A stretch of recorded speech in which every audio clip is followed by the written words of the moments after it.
July August বিপ্লবের অন্যতম সিপাহসালার উসমান হাদি বাংলাদেশের বলিষ্ঠ কণ্ঠস্বর, ইমানে বলে বলিয়ান, আল্লাহর পথে জীবন বাজি রাখা এক সৈনিক, সত্যের ক্ষেত্রে এক আপোষহীন, তরুণ এবং যুবকদের আইডল এবং আইকন, রাজনৈতিক মাঠে এক প্রতিবাদী কণ্ঠস্বর উসমান হাদিকে দিনের বেলায় প্রকাশ্য দিবালোকে মোটর সাইকেল করে, তিনি অটোর মধ্যে যাচ্ছিলেন, মোটর সাইকেল থেকে দুজন আরোহী টার্গেট করে সরাসরি তার ব্রেইনকে টার্গেট করে গুলি মেরেছে। গুলি এক পাশ থেকে ঢুকে মাথা ছিদ্র হয়ে আরেক পাশ থেকে বের হয়ে গেছে। জুলাই আগস্ট বিপ্লবের অগ্র সেনানী যারা, যাদের অবদানে আজকে আমরা স্বাধীনভাবে কথা বলার সুযোগ পেয়েছি, কথা ঠিক না বের জন্য বলে, যে যত বড় কথাই বলুক না কেন, যারা আজকে অনেক বড় বড় কথা বলেন দেশ নিয়ে, সমাজ নিয়ে, তারা তো এই রাষ্ট্র জুলাই আগস্টের বিপ্লবে স্বাধীন হওয়ার আগ পর্যন্ত বিড়াল হয়েছিলেন, বিড়াল। হঠাৎ করে এখন সব বাঘ হয়ে গেছে, ঠিক না বের জন্য বলুন, সব বাঘ হয়ে গেছে। এই কোরআনের মাহফিলে আমরা বয়ান করতে বসেছি, আজকে কোরআন থেকে কথা বলছে, আমাদের কোনো ভয় হচ্ছে না। কিন্তু বিগত 16 বছর কোরআনের মঞ্চে উঠলে অন্তর দূর দূর করে কাঁপত। কারণ কি জানেন? স্টেজে উঠার আগে এতগুলো নীতিমালা দিত আমাদের সামনে। চট্টগ্রামের দক্ষিণ হালি শহরে এক মাহফিলে কয়েক বছর আগে উঠেছি স্টেজে, 14টা শর্ত দিয়েছে। সেই শর্তগুলো আবার থানা থেকে দিয়ে ওটাকে ল্যামিনেটিং করে বাধাই করে বক্তার সামনে দিয়ে রাখছে স্টেজে। এই 14টা শর্ত মেনটেন করে ওয়াজ করতে হবে কোরআন থেকে। এর মধ্যে 1 নাম্বার শর্ত দিয়েছে, আকার এবং ইঙ্গিতে কোনোভাবেই সরকার কষ্ট পায় এমন কোনো কথা বলা যাবে না। শর্ত দিয়েছে রাত 11টার পরে মাইক চলবে না, এটাও শর্ত। এমন শর্ত দিয়েছে, যদি যে সমস্ত শর্তগুলি দিয়েছে একটাও যদি লঙ্ঘিত হয়, তাহলে বক্তা এবং কর্তৃপক্ষ তারা উভয়ে মামলার আসামি হবে। এইভাবে আমাদেরকে কণ্ঠকে, টুটিকে চেপে রাখার চেষ্টা করা হয়েছে। জুলাই আগস্টের পরে আলহামদুলিল্লাহ এখন আমরা স্বাধীনভাবে আল্লাহর কোরআন বলার সুযোগ পেয়েছি। কোরআন যেমন বলার সুযোগ পেয়েছি, এদেশের যুবকরা এখন নতুন একটা স্বপ্ন দেখতে শুরু করেছে, কোরআনের বাংলাদেশ গড়ার। ঠিক না বেঠিক যদি বলেন? কোরআনময় জীবন গড়তে হবে। কোরআনময় রাষ্ট্র সমাজ যদি বিনির্মাণ করতে না পারি, আজকে উসমান হাদি গুলি খেয়েছে, কালকে আপনি খাবেন, পরশু আমি খাবো, তরশু আমার ভাই খাবে, গোটা বাংলাদেশ এক অনিরাপদ বাংলাদেশের দিকে চলে যাবে। কিন্তু এটা আমরা হতে দেব না ইনশাআল্লাহ। উসমান হাদি সহ অসংখ্য উলামারা এ রাষ্ট্রের জন্য, দেশের জন্য রক্ত দিয়েছে। তাদের রক্ত আমরা কি বৃথা হতে যেতে দেব? আরো জোরে বলতে, বৃথা যেতে দেব? আমরা এ রাষ্ট্রকে ব্যর্থ রাষ্ট্র হতে দেব না ইনশাআল্লাহ। চক্রান্তকারীদের বিরুদ্ধে আমরা রুখে দাঁড়াবো। আমরা চোখে চোখ রেখে কথা বলতে শিখেছি, আমরা গর্জন দিতে শিখেছি, আমরা ফাঁসির মঞ্চে উঠতে শিখেছি, বাতিলের সাথে আঘাত করতে শিখিনি। আজকে গভীর রজনীতে পাবনা আটঘরিয়া থেকে যুবকদের আমি কাছ থেকে স্বীকারোক্তি নিতে চাই, যদি আবারও একটা রক্ত সমুদ্র পানি দিয়ে দিন কায়েমের স্বপ্ন নিয়ে ঝাঁপিয়ে পড়তে হয়, আপনারা কি রাজি আছেন কিনা আমি দৌড় দেখতে চাচ্ছি।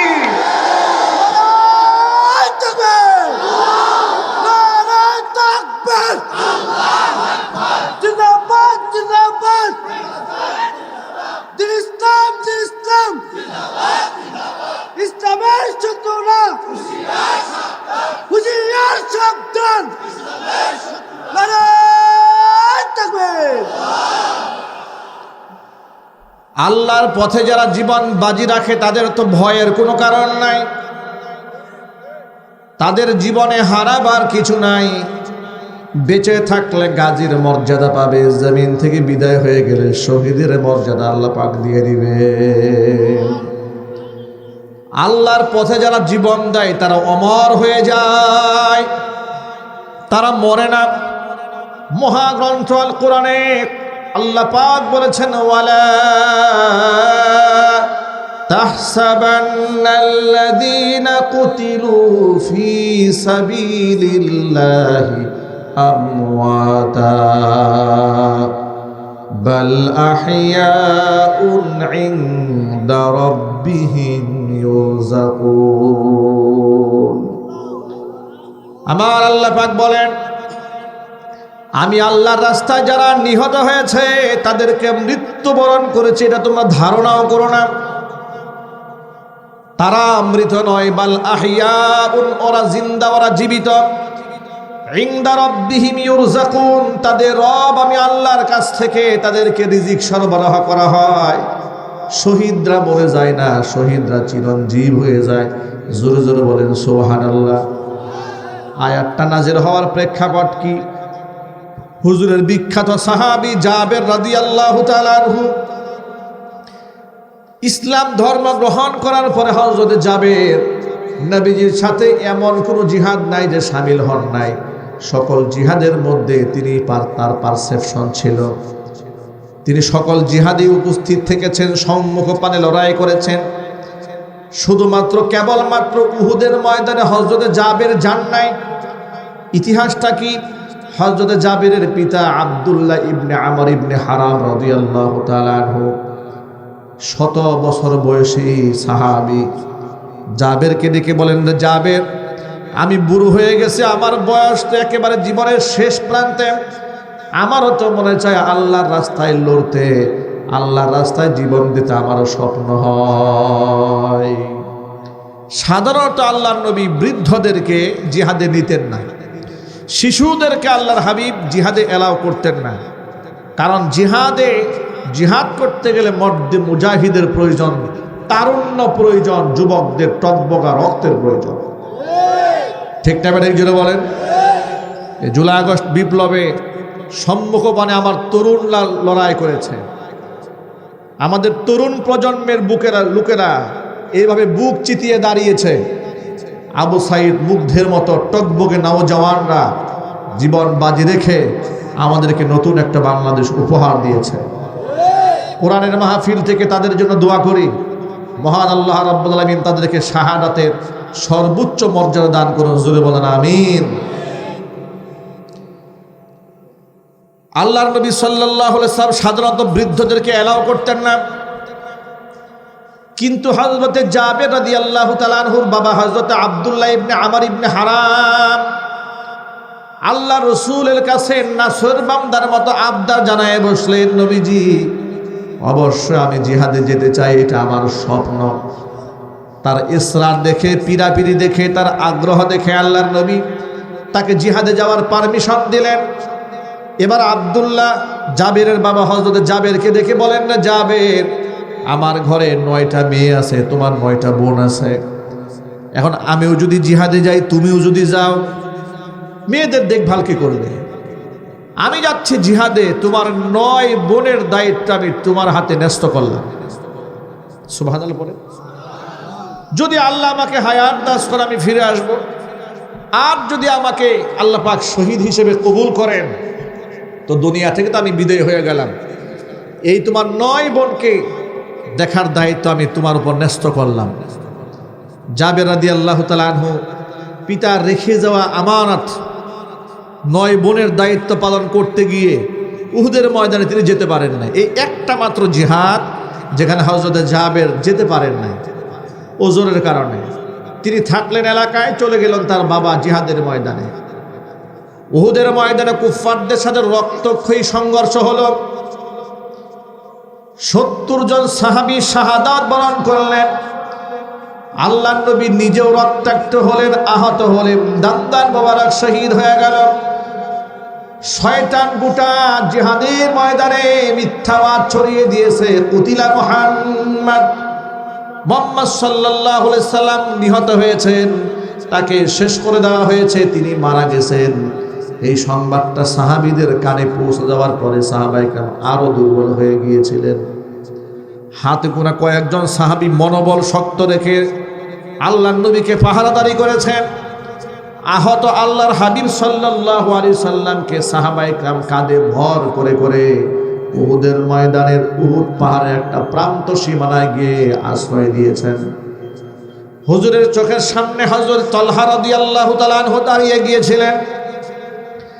আল্লাহর নবী রক্তাক্ত অবস্থায় উম্মতের অবস্থা পর্যবেক্ষণ করার জন্য বারবার মাথা উঁচু করে দেখার চেষ্টা করছিলেন। তালহা রাদিয়াল্লাহু তাআলা আনহু সামনে দাঁড়িয়ে বারবার নবীকে বলছেন, আল্লাহর হাবিব মাথা উঁচু করবেন না, বৃষ্টির মতো তীর আসতেছে, একটা তীর যদি আপনার গায়ে লেগে যায় আমি তালহা কিয়ামতের ময়দানে এই চেহারা নিয়ে রবের সামনে দাঁড়াতে সাহস পাবো না। নবী করিম সাল্লাল্লাহু আলাইহি সাল্লামকে সান্ত্বনা দিয়ে তালহা দাঁড়িয়ে থাকলেন। একজন মানুষের গায়ে ৭০টারও বেশি আঘাত লেগেছে, কিন্তু নবীজির গায়ে একটা আঘাতও তিনি লাগতে দেন নাই। জোরে জোরে বলেন সুবহানাল্লাহ।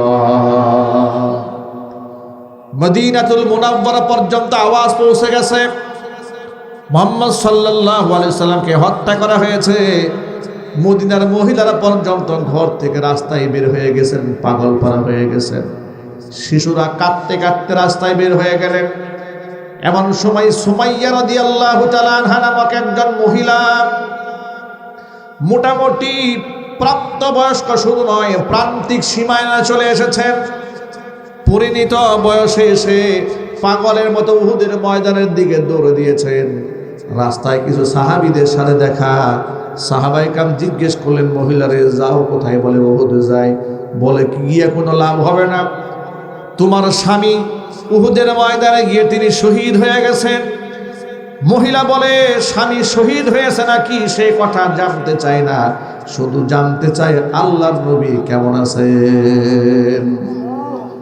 মহিলা আবারও সামনের দিকে দৌড়াচ্ছে। কিছু দূর যাওয়ার পরে সাহাবীদের এক কাফেলার সাথে দেখা হলো। মহিলা যাও কোথায়? বলে উহুদে যাই, গিয়ে তো কোনো লাভ নাই, তোমার যে সন্তান উহুদের ময়দানে মুজাহিদের ভূমিকা পালন করেছে, সন্তান আল্লাহর পথে শহীদ। মহিলা বলে সন্তান শহীদ হয়েছে নাকি শুনতে চায় না, আগে শুধু এটাই জানতে চায় আল্লাহর নবী কেমন আছেন। মহিলা আরো সামনে এগোলেন। এবার কিছু লোকেরা বলে, মহিলা কোথায় যাও? বলে উহুদে যায়, গিয়া কোনো লাভ নাই, তোমার যে ভাই জিহাদের ময়দানে গিয়েছে সেটা শহীদ হয়ে গেছে। তিনি বলেন, কে শহীদ হয়েছে শুনতে চায় না, শুধু শুনতে চায় আল্লাহর নবী কেমন আছেন। আবার সামনে এগোলেন। কিছু লোকেরা জিজ্ঞেস করলো, মহিলা কোথায় যাও? মহিলা বলছে উহুদে যায়। বলে গিয়ে কোনো লাভ নাই, তোমার যে স্বামী জিহাদের তোমার যে বাবা জিহাদে গিয়েছিল তিনি শহীদ হয়ে গেছেন। মহিলা বলেন, কে শহীদ হয়েছে শুনতে চাই নাই, আমি শুধু জানতে চাই মুহাম্মদ রাসূলুল্লাহ সাল্লাল্লাহু আলাইহি ওয়াসাল্লাম কেমন আছেন। জোরে জোরে বলেন সুবহানাল্লাহ। এরপরে মহিলা আবার উহুদের দিকে যেতে আছে। যেতে যেতে কিছু দূর যাওয়ার পরে দেখতে পেয়েছে নবী মুহাম্মদ সাল্লাল্লাহু আলাইহি সাল্লাম সাহাবায়ে কেরাম পরিবেষ্টিত অবস্থায় সামনের দিকে এগিয়ে আসতেছেন। মহিলা একেবারে হুজুরের কাছাকাছি চলে গেছেন। আল্লাহ নবীর চেহারার দিকে, রক্তমাখা চেহারার দিকে তাকিয়ে মহিলা বলছে, ইয়া রাসূলুল্লাহ, আমার স্বামী জিহাদে শহীদ হয়েছে, বাবা শহীদ হয়েছে, সন্তান শহীদ হয়েছে, ভাই শহীদ হয়েছে, চারটা মানুষ আমার রক্তের শহীদ হয়ে গেল, এতে আমার মনের মধ্যে কোনো ব্যথা নাই, আপনি বেঁচে আছেন এটাই আমার জিন্দেগীর সবচাইতে বড় সান্ত্বনা। আল্লাহর নবীকে সাহাবীরা কেমন ভালোবাসতেন, অকৃত্রিম ভালোবাসা দিয়েছেন। হুজুরের মহব্বতে তাদের কোনো ঘাটতি ছিল না, কোনো কৃপণতা ছিল না, লৌকিকতা ছিল না। জীবনের চেয়েও তারা আল্লাহর নবীকে ভালোবেসেছেন। এই জন্য মহাগ্রন্থ আল কোরআনে আল্লাহ বলেছেন, ওয়া ইযা কিলা লাহুম আমিনু কামা আমানান নাস, ঈমান আনো সেইভাবে যেভাবে লোকেরা আমানাস সাহাবা, সাহাবীরা যেভাবে ঈমান এনেছে তোমরা ঠিক সেইভাবে ঈমান আনো। সাহাবায়ে কেরাম আমাদের আমলের মানদণ্ড, ইমানের মানদণ্ড। এই জন্য সাহাবায়ে কেরাম রাদিয়াল্লাহু তাআলা আজমাইনদের সমালোচনা করা জায়েজ নাই, কারণ সাহাবীদের উপরে স্বয়ং আল্লাহ পাক সন্তুষ্ট। সাহাবীদের উপর সন্তুষ্ট কে? আরো জোরে বলুন ভাই। আল্লাহ তাআলা নিজে সাহাবীদের উপর সন্তুষ্ট। কোরআনে কারীম আল্লাহ ঘোষণা করেন রাদিয়াল্লাহু আনহুম ওয়া রাদওয়ান, সাহাবীদের প্রতি আমি আল্লাহ সন্তুষ্ট, তারাও আমার প্রতি সন্তুষ্ট। জোরে বলেন আল্লাহু আকবার। হুজুরকে তারা অকৃত্রিম মোহাব্বত করেছেন, ভালোবাসা দিয়েছেন, আল্লাহ পাক তাদের মর্যাদা বাড়িয়ে দিয়েছেন। এই জন্য নবীকে মোহাব্বতের ক্ষেত্রে কোনো প্রকার কার্পণ্যতা কোনো মুসলমানের অন্তরে থাকতে পারে না। আল্লাহর হাবিব সাল্লাল্লাহু আলাইহি সাল্লাম বলেছেন, লা ইউমিনু আহাদুকুম হাত্তা আকুনা আহাব্বা ইলাইহি মিন ওয়ালিদিহি ওয়া ওয়ালাদিহি ওয়ান নাসি আজমাইন। ততক্ষণ পর্যন্ত তোমরা কেউ ইমানদার হতে পারবে না যতক্ষণ না পর্যন্ত নিজের পিতা, নিজের সন্তান, এমনকি সকল মানুষের চেয়ে তোমাদের কাছে আমি নবী প্রিয় না হব। আমি আপনাদের কাছে জানতে চাই, আমাদের রাসূলকে আমরা আমাদের জীবনের চেয়ে ভালোবাসি, এতে কোনো সন্দেহ আছে? জোর আওয়াজে বলেন সন্দেহ আছে? আল্লাহর নবীর ভালোবাসা আছে না নাই অন্তরে? আল্লাহর মহব্বত অন্তরে আছে না নাই? কোরআনের মহব্বত অন্তরে আছে না নাই? আল্লাহর মহব্বত, রাসূলের মহব্বত, কোরআনের মহব্বত পৃথিবীর সকলের ঊর্ধ্বে, রাজনৈতিক চিন্তা চেতনার ঊর্ধ্বে, নেতা কর্মীদের ঊর্ধ্বে, রাজনৈতিক দর্শনের ঊর্ধ্বে, এমনকি আমার জীবনের চাইতেও ঊর্ধ্বে আল্লাহ এবং তার রাসূলের ভালোবাসা। জোরে বলুন ঠিক কিনা? আপনি যাকে ভালোবাসেন তাকে যদি কেউ আঘাত করে, গালমন্দ করে, আপনি সহ্য করতে পারেন না। উদাহরণ দিয়ে বলি, রাজনৈতিক নেতৃবৃন্দকে যাদেরকে আপনারা ফলো করেন, ওই নেতাকে যদি কেউ গালি দেয় আপনি সহ্য করতে পারেন না, প্রতিবাদ মুখর হয়ে যান। ঠিকটা বেঠিক জোরে বলেন। আপনি যাকে আইডল মানেন, আইকন মানেন, তাকে গালি দিলে যদি আপনি সহ্য করতে না পারেন, এবার বলেন আমরা যারা আল্লাহর গোলাম আছি, আল্লাহর বান্দা আছি, আমরা যারা মুহাম্মদ সাল্লাল্লাহু আলাইহি ওয়াসাল্লামের উম্মত আছি, আমাদের চোখের সামনে যদি কেউ আল্লাহ রাসূলকে কটাক্ষ করে, আল্লাহরে গালি দেয়, এতে কি আমাদের কলিজা মানবে? আরো জোরে বলেন মানবে? সুতরাং আল্লাহর শানে যেই ব্যক্তি আঘাত করবে, আমরা তার পরিচয় জানতে চাবো না যে সে কি আওয়ামী লীগ না বিএনপি না জামাত না জাতীয় পার্টি না নিজামে ইসলাম না হেফাজতে ইসলাম, কিচ্ছু দেখবো না। শুধু দেখবো ক্ষুধাদ্রোহী, ক্ষুধাদ্রোহীর শাস্তি মৃত্যুদণ্ড বাংলাদেশে দিতেই হবে। মানিকগঞ্জে বাউল নামক ফাউল আল্লাহরে গালি দিয়েছেন, আল্লাহর সামনে ব্যঙ্গুক্তি করেছে।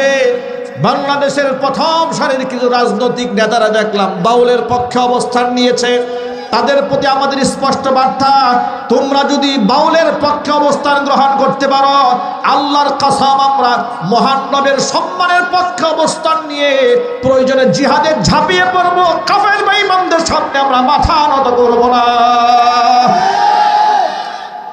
প্রিয় যুবক ভাইরা আমার, বাংলাদেশের এক বরেণ্য রাজনীতিবিদ মির্জা ফখরুল ইসলাম আলমগীর সাহেব বলে ফেললেন, উগ্র ধর্মান্ধ লোকেরা বাউলদের উপর হামলা করেছে। আমি আপনাদের কাছে জানতে চাই, আল্লাহরে গালি দিয়েছে, তিনি আঘাতপ্রাপ্ত হলেন না, কিন্তু বাউলদের উপর তথাকথিত হামলা হয়েছে, তিনি আঘাতপ্রাপ্ত হলেন। ডাল মে কুচ কালা হয়, ঠিক না বেঠিক জোরে বলেন? আপনাদের কাছে জানতে চাই আমি, যেই ব্যক্তি আল্লাহরে গালি দিয়েছে তার পক্ষে কোনো মুসলমানের সন্তান থাকতে পারে? আরো জোরে বলেন। যদি কেউ থাকে তারে মুসলমান বলার সুযোগ আছে? এগুলা মুনাফিক, ঠিক না বেঠিক জোরে বলেন? এগুলা কি? মুনাফিক। মুনাফিকদের বাজার এই দেশে আর গরম হবে না ইনশাআল্লাহ। এই দেশে মানুষ এখন বুঝে গেছে, ভালো মন্দ শিখে গেছে, ভালো মন্দের পার্থক্য এই দেশের মুসলমানদের কাছে স্পষ্ট হয়ে গেছে। এদেশ একমাত্র হক্কানে আলেমদের কাছেই নিরাপদ, ইসলামপন্থীদের কাছে নিরাপদ। নাস্তিক বেঈমানদের কাছে কিংবা রাম বামদের দালালদের কাছে রাষ্ট্র নিরাপদ নয়। তারা যতবার ক্ষমতায় আসে ততবার রাষ্ট্রকে ভঙ্গুর করে রাষ্ট্রের সমস্ত টাকাগুলো বিদেশে পাচার করে বাহিরে বাড়ি বানায়। সুতরাং যারা রাষ্ট্রের সম্পদ চুরি করে, চোরদের হাতে আগামীর বাংলাদেশকে ছেড়ে দেওয়া হবে না। আগামীর বাংলাদেশকে আলেমদের নেতৃত্বে করতে হবে। রাজি আছেন কারা কারা? দোহাত দেখতে চাই।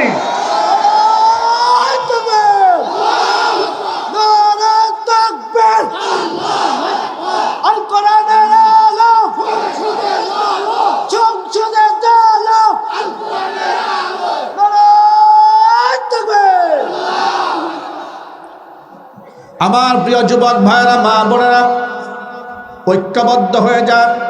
ভয়ের কোনো কারণ নাই। কোরআনে কারীম আমাদেরকে সান্ত্বনার বাণী শুনিয়েছেন, ওয়ালা তাহিনু ওয়ালা তাহজানু ওয়া আনতুমুল আ'লাউনা ইন কুনতুম মুমিনিন। ব্যথিত হওয়ার কোনো কারণ নাই, হীনমন্যতায় ভোগা। দুর্বল হইও না, হীনমন্যতায় ভোগো না, তোমরাই বিজয়ী হবে। শর্ত শুধু একটাই, ইন কুনতুম মুমিনিন, যদি তোমরা ঈমানদার হতে পারো। সুতরাং ভাইরা আমার, দুনিয়ার সকল ক্ষেত্রে কম্প্রোমাইজ করতে পারবো, ঈমানি দাবির ক্ষেত্রে কম্প্রোমাইজ করা যাবে না। ঈমানের উপর অবিচল থাকার দরকার আছে না নাই? জোরে বলেন। ঈমানদার ব্যক্তির ব্যাপারে আল্লাহ পাক বলেন, ইন্নাল্লাযীনা ক্বালু রাব্বুনাল্লাহ সুম্মা ইসতাকামু তাতানাজ্জালু আলাইহিমুল মালায়েকা আল্লা তাখাফু ওয়ালা তাহজানু وأبشروا بالجنة التي كنتم توعدون। নিশ্চয় যারা বলে আমাদের রব আল্লাহ, আমাদের রবকে জোরে আওয়াজে বলেন, শুধু আল্লাহ আমাদের রব, এ কথা বলেই তারা ক্ষান্ত হয় না। সুম্মা ইসতাকামু, এই দাবির উপর তারা অবিচল থাকে, অটল থাকে। এই মানুষগুলো যখন দুনিয়া থেকে বিদায় হয়ে যাবে, তাতানাজ্জালু আলাইহিমুল মালায়েকা, তার কাছে কাতারে কাতারে ফেরেশতা নাজিল হবে। মৃত্যুর সময় পাশে থেকে তাকে সান্ত্বনার বাণী শোনাবে, তাকে বলবে আল্লাহ তাখাফু ওয়ালা তাহজানু, তোমাদের কোনো ভয় নাই, কোনো দুঃখ নাই। ওয়া আবশিরু বিল জান্নাতিল্লাতী কুনতুম তুআদুন, ওই জান্নাতের সুসংবাদ গ্রহণ করো, যেই জান্নাতের ওয়াদা তোমাদের সাথে করা হয়েছে। ইন্তিকালের আগ মুহূর্তে অসংখ্য রহমতের ফেরেশতারা, আল্লাহর পথের যাত্রী ঈমানদার বান্দা যারা, তাদেরকে জান্নাতের সুসংবাদ দিয়ে দিবেন। জোরে বলেন সুবহানাল্লাহ। এখন আমরা ঈমানের উপর অবিচল থাকতে গেলে ঈমান কাকে বলে সেই পরিচয়টা জানার দরকার আছে না নাই? সাধারণ মুসলমানরা অনেকেও বুঝে না ঈমান কাকে বলে। অনেকে মনে করে সুদ খাইলেও ঈমান ঠিক থাকে, ঘুষ খাইলেও ঈমান ঠিক থাকে, মিথ্যা কথা বললেও ঈমান ঠিক থাকে। এমনকি দুঃখজনকভাবে আজকে আমাদের বলতে হয়, এই সমাজের মধ্যে অনেক মুসলমান আছে কুফরি করার পরেও নিজেকে ঈমানদার দাবি করে।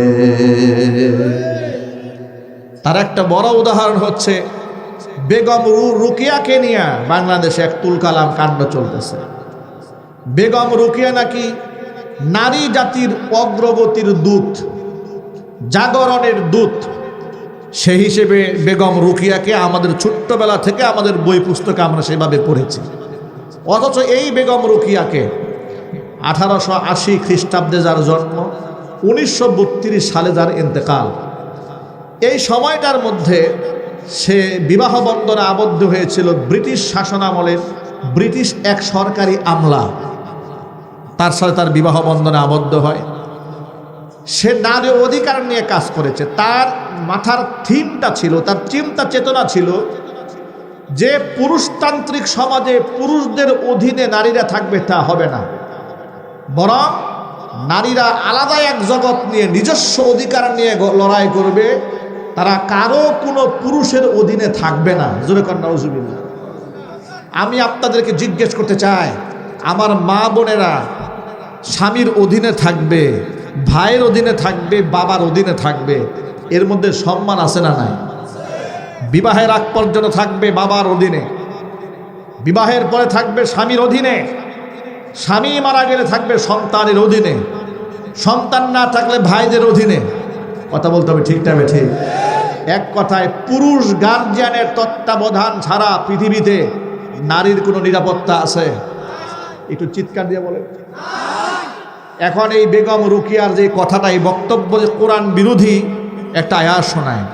আল্লাহ তাআলা মহাগ্রন্থ আল কোরআনে বলেছেন, আর রিজালু কাওয়ামুনা আলান নিসা, পুরুষরা নারীদের উপর কর্তৃত্বশীল, মানে দায়িত্বশীল। নারী আর পুরুষের দায়িত্বের ব্যাপারটা আমি একটা এক্সাম্পল দিলে খুব সহজে বুঝতে পারবেন। ভাইরা, আপনাদের এলাকায় সাইকেল আছে? আছে না ভাই? সাইকেলের মধ্যে দুইটা পার্ট থাকে চাকার ভেতরে, একটা হচ্ছে টায়ার আর একটা হচ্ছে টিউব, ঠিক না ভাই? ঠিক। টিউব থাকে ভেতরে, টায়ার থাকে বাহিরে। টায়ারটা থাকে শক্ত, টিউবটা সফট।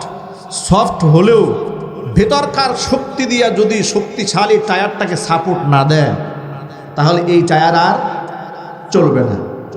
আবার টায়ার যে দায়িত্বটা পালন করে, ভিতরকার সেই কোমলমতি টিউবটাকে শত কাটার আঘাত থেকে, তার কাটার খুঁচা থেকে, ইটকোনার আঘাত থেকে, সমস্ত আঘাত থেকে সেই টিউবটাকে রক্ষা করে, ঠিক না ভাই? ঠিক।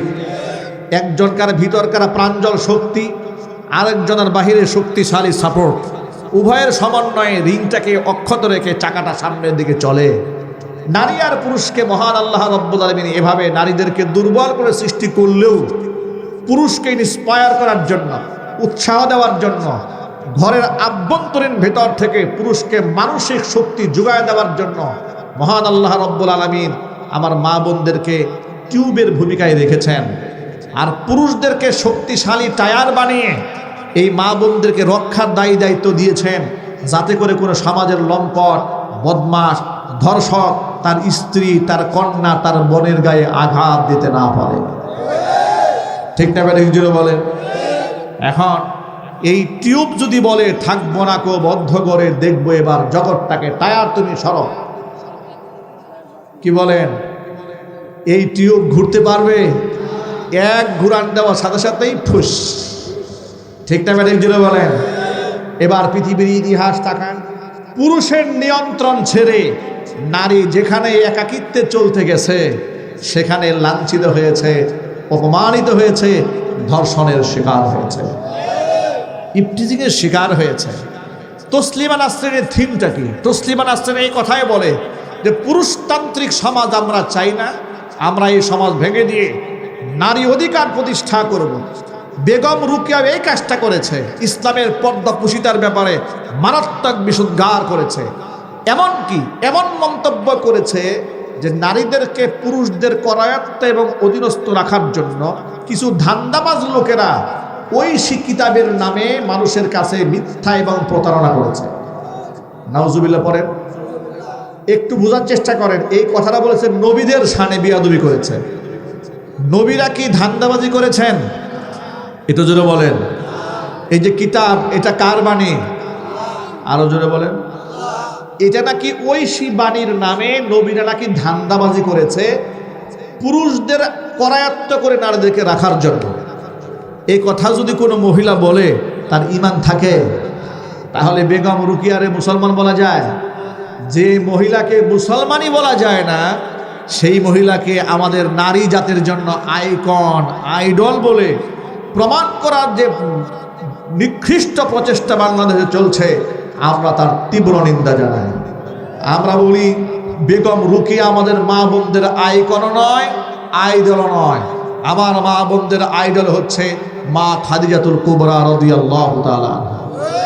আমার মা বোনদের আইডল হচ্ছে উম্মুল মুমিনিন মা আয়েশা সিদ্দিকা রাদিয়াল্লাহু তাআলা আনহা।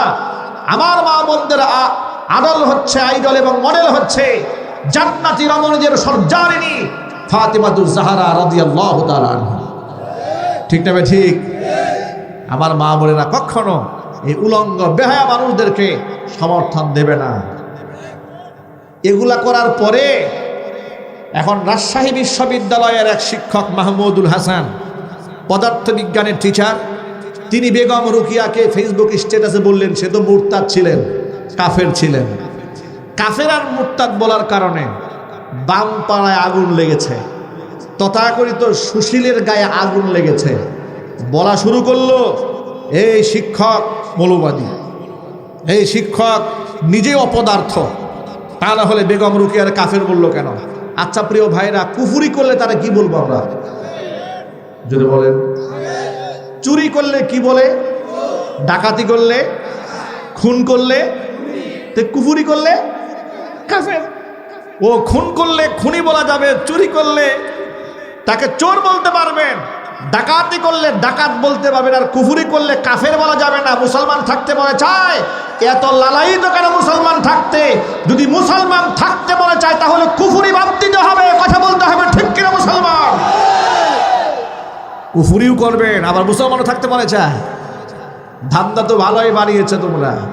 এই ব্যবসা, চেতনা ব্যবসা বাংলাদেশ আর চলবে না, ঠিক না? ঠিক ভাইরা আমার, এবার তাহলে শুনেন, ইমানদার কাকে বলে? আমরা যে বললাম ইমানের সাথে কম্প্রোমাইজ নাই, তাওহীদের সাথে কম্প্রোমাইজ নাই, ইসলামের আদর্শের ক্ষেত্রে কম্প্রোমাইজ নাই, দ্বীনের ক্ষেত্রে কোনো কম্প্রোমাইজ নাই।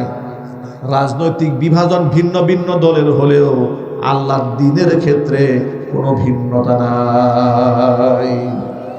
তামাম মুসলমান, তামাম দুনিয়ার মুসলমানদের পরিচয় একটা, তারা মুসলমান, ঠিক কিনা বলেন? হিন্দুস্তানি মূল পরিচয় নয়, পাকিস্তানি মূল পরিচয় নয়, সৌদিয়ান মূল পরিচয় নয়, আফগানিস্তানি মূল পরিচয় নয়। আমি যে ভাষারই মানুষ হই না কেন, যে রঙের মানুষ হই না কেন, যে বর্ণের মানুষ হই না কেন, আমার এক নাম্বার পরিচয় ইন্নানি আনা মিনাল মুসলিমিন, আমি একজন মুসলমান। গর্বের সাথে বলেন না ভাই, আমি কি?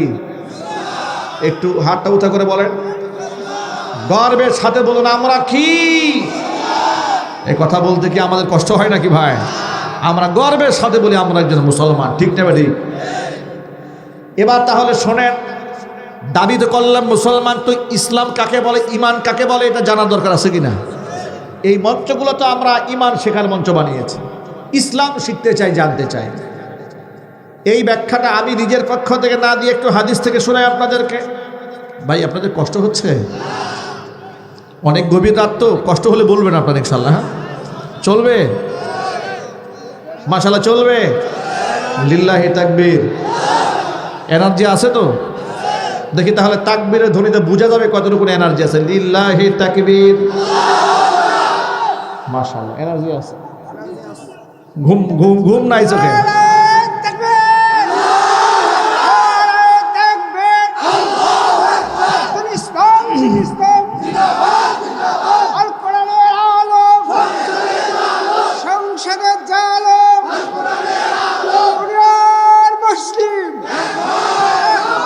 মাশাআল্লাহ, তো বৃদ্ধ সিংহ জাগ্রত হয়েছে।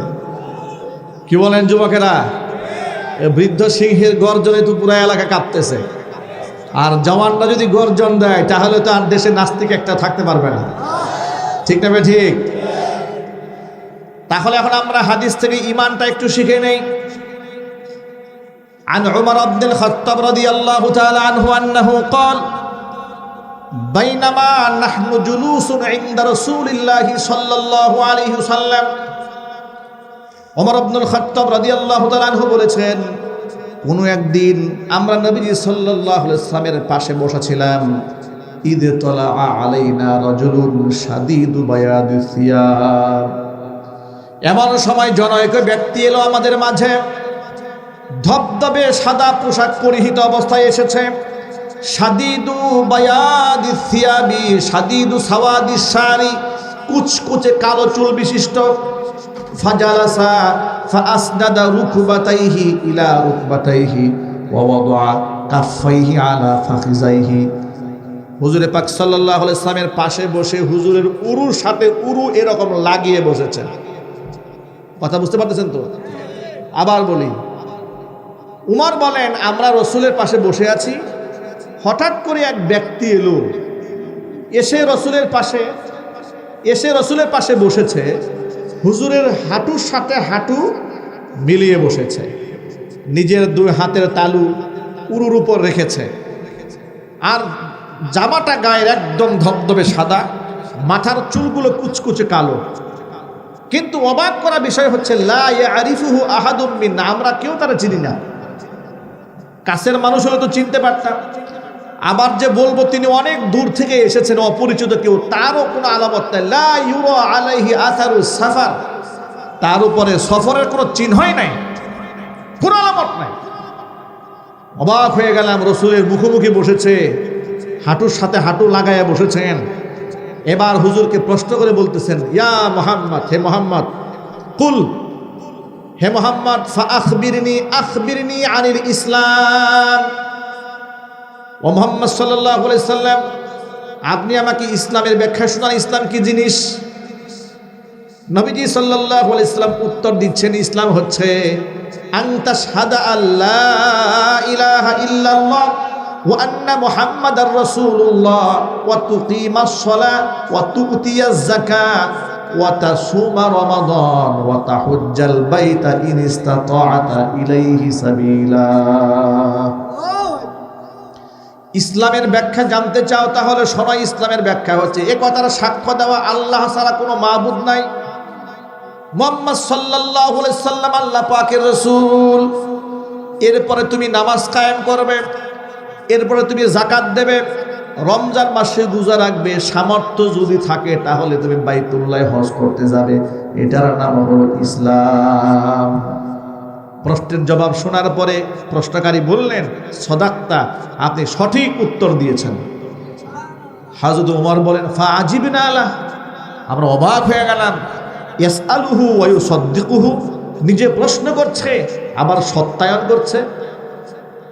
এবার আবার প্রশ্ন করলেন, তাহলে এবার বলেন তো, ফাআখবিরনি আনিল ঈমান, ইসলামের ব্যাখ্যা তো পেলাম, এবার আপনি ঈমানের ব্যাখ্যা বলেন, ঈমান কি জিনিস।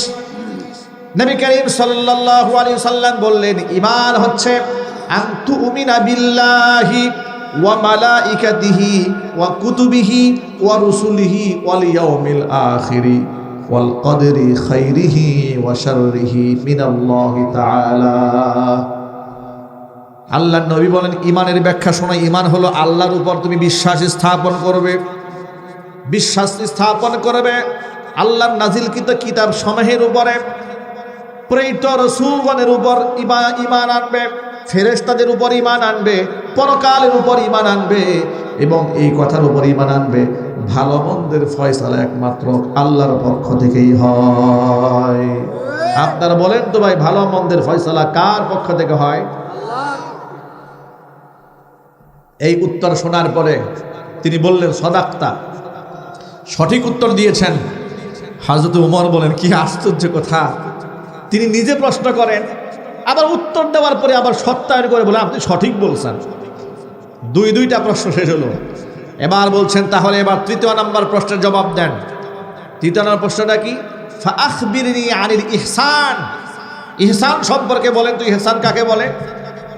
হুজুর বলেন, আন তা'বুদাল্লাহা কাআন্নাকা তারাহু ফাইন লাম তাকুন তারাহু ফাইন্নাহু ইয়ারাক। তুমি এমনভাবে আল্লাহর ইবাদত করবে, এমনভাবে আল্লাহর দাসত্ব করবে যেমন তুমি আল্লাহ পাককে দেখতে পাচ্ছ। ফাইন লাম তাকুন তারাহু ফাইন্নাহু ইয়ারাক, যদি তোমার ধ্যান এত গভীর না হয় যে আমি আল্লাহকে দেখতে পাচ্ছি, অন্তত মনের মধ্যে এই ধ্যানটা রাখবে, আমার আল্লাহ তাআলা নিশ্চয়ই আমাকে দেখতে পাচ্ছেন। এই প্রশ্নের জবাব দেওয়ার পরে তিনি বললেন, সদাক্তা, আপনি সঠিক বলেছেন। এবার তাহলে 4 নাম্বার প্রশ্নের জবাব দেন। ফাআখবিরনি আনিস সাআহ, কিয়ামত কবে কায়েম হবে সে ব্যাপারে আমাকে কিছু বলেন। রাসূল বললেন, মাল মাসউলু আনহা বিআ'লামা মিনাস সাইল, এই ব্যাপারে প্রশ্নকারীর চেয়ে যাকে প্রশ্ন করা হয়েছে তিনি অধিক অবগত নন। মানে আপনি যেমন জানেন না কিয়ামত কবে কায়েম হবে, আমি রাসূলও জানি না। তিনি বললেন, ফাআখবিরনি আন আমারাতিহা, যদি কিয়ামত কবে কায়েম হবে দিনক্ষণ বলতে না পারেন তাহলে কিছু আলামত বলেন। আল্লাহর নবী এবার আলামত বললেন। আলামতটা খুব গভীর মনোযোগ সহকারে শোনেন। হুজুর বলেন, কিয়ামতের আলামত হচ্ছে আন তালিদাল আমাতু রাব্বাতাহা وأن ترى الحفاة العراة العالة رعاء الشاء يتطاولون في البنيان أو كما قال عليه الصلاة والسلام নবীজি সাল্লাল্লাহু আলাইহি ওয়াসাল্লাম জবাবের মধ্যে বলেছেন কিয়ামতের আলামত হচ্ছে দাসী তার মনিবকে জন্ম দেবে। এবং এই সমাজের ওই সমস্ত রাখালরা যারা ক্ষেত খামারে ভেড়া বকরি দুম্বা চালায়, মেষপালক যারা, এমনকি এতটা দরিদ্র যারা গায়ে কাপড় নাই, পায়ের মধ্যে স্যান্ডেল পর্যন্ত পরতে পারে না, এরা এত বেশি সম্পদের মালিক হয়ে যাবে। এরা উঁচু উঁচু বিল্ডিং নির্মাণ করবে, কম্পিটিশন করবে কার চেয়ে কে বড় ইমারত বানায়। সুবহানাল্লাহ। আলামত দুনিয়াতে আছে না নাই? দুইটা ব্যাখ্যা। আনতালিদাল আমাতু রাব্বাতাহা, দাসী মুনিবকে জন্ম দেবে। এ কথার মানেটা কি? মুহাদ্দিসরা বলেছেন এ কথার ব্যাখ্যা হলো এত বেশি অবাধ্য সন্তান জন্ম নেবে সমাজে, সন্তানটা এত বেশি অবাধ্য হবে, বিয়ারা হবে, বাবা মার সাথে আচরণ করবে মনে হবে কোনো মালিক তার দাস দাসীর সাথে ব্যবহার করছে। আজকে চিত্রগুলো দেখেন, সন্তানেরা বাবার সাথে কি আচরণ করে।